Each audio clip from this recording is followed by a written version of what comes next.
V dnešnom dieli televízii Kváskovanie si ukážeme recept na špenátové kváskové ňoky. A my sa pustíme do toho. Poďte si ich navariť s nami.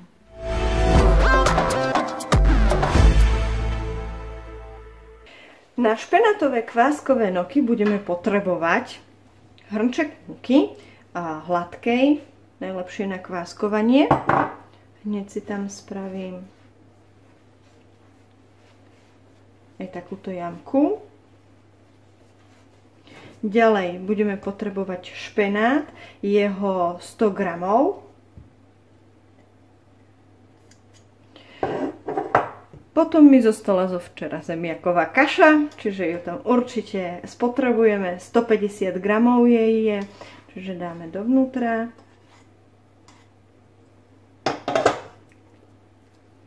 Jedno vajíčko.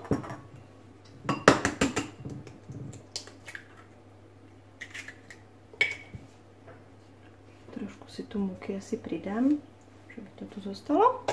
Tak. Potrebujeme soľ. A pozor na množstvo soli, záleží od toho, akú máme slanú tú kašu.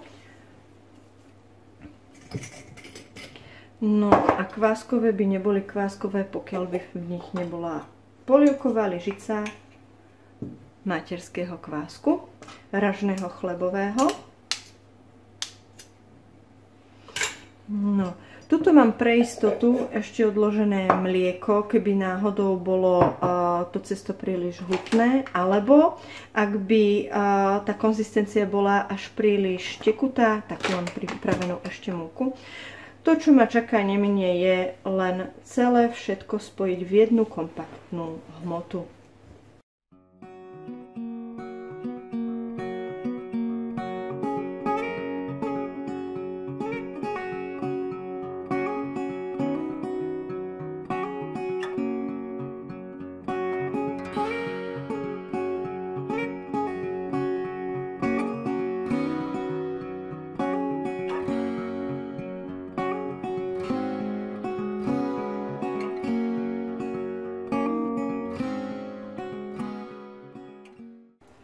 No, ako vidím, toto cesto je ešte príliš riedke a dá sa povedať, že aj kaša, aj špenát boli dosť tekuté, čiže len si trošku pomúčim a ešte pridám.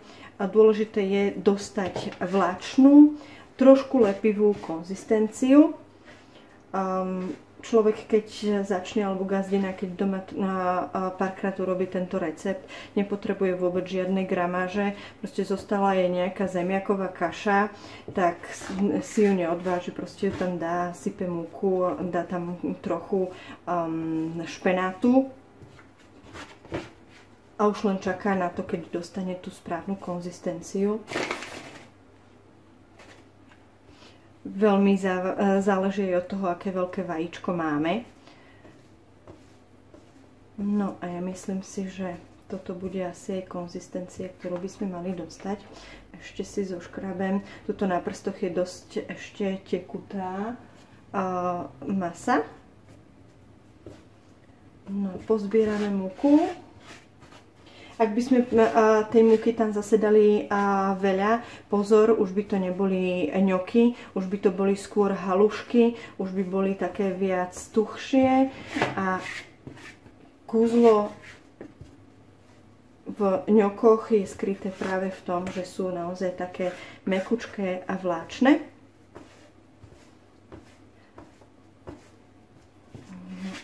Posledná múka, spracujeme. No a cesto si môžeme nechať oddychovať nejaké 2-3 hodinky pri izbovej teplote. Ukážem vám ešte aj presne tú konzistenciu, aby bolo pekne vidno, že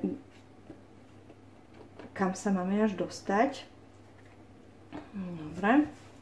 Čiže stále lepí, ale asi niečo takéto. Dobre. Trošku si asi pomúčim pod cestom, aby sa to až príliš neprilepilo.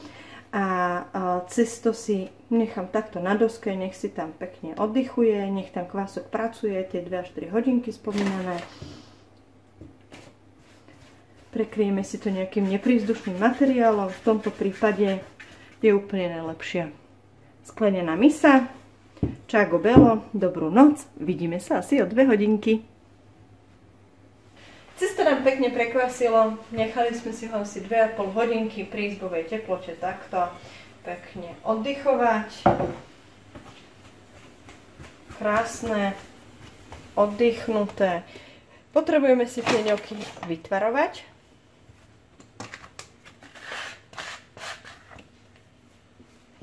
Aby sa mi to lepšie, rozdelím si cesto na 2 časti.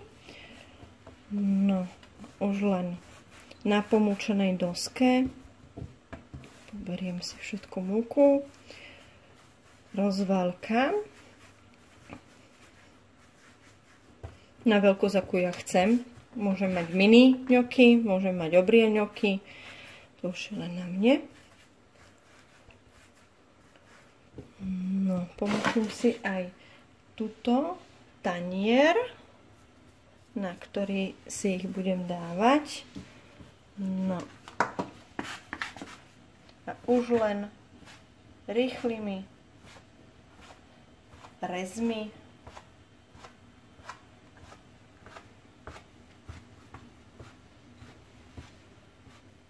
takto nakrájem. No. Ak sú niektoré takéto veľmi veľké, pokojne môžeme dať na menšie. Prenesiem. Nech sa to nepolepí, lebo dnes máme pracovný obed. Prišla ku mne Danka. A tak si spolu robíme takýto super obed. Už sa teším, lebo už som veru hladná. Pozri, myslíš... Vodička nám už vrie, takže máme akurát. Čiže dali sme si zovrieť vodu. Áno. A tesne predtým, než tam tie ňoky dáme, tak ju osolíme. Hej. Nie? Dám túto prvú várku. Toto môžeš, hej, počkaj, tu si nám to takto trošku. Oni musia byť takéto lepivé, aby vlastne potom boli také vláčne, nadýchané. Páči? Čiže môžeš dať do vriacej vody. Poďte pozrieť. Vodička nám už vrie.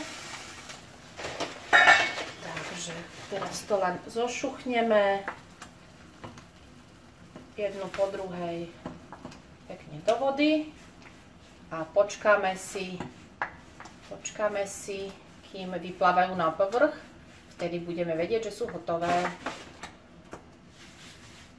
Takto, šup. Budeme si k nim podávať len čistý parmezán. A ja navrhujem aj nejaké sherry, paradajky. Áno, áno. No a ak by bol niekto príliš mäsový, tak pokojne čokoľvek k tomu, nejaká slaninka. Tuto pán kameraman určite si rád dá aj slaninku. Alebo klobasu. Podľa chuti. Ideme ešte dorobiť tú druhú polovicu.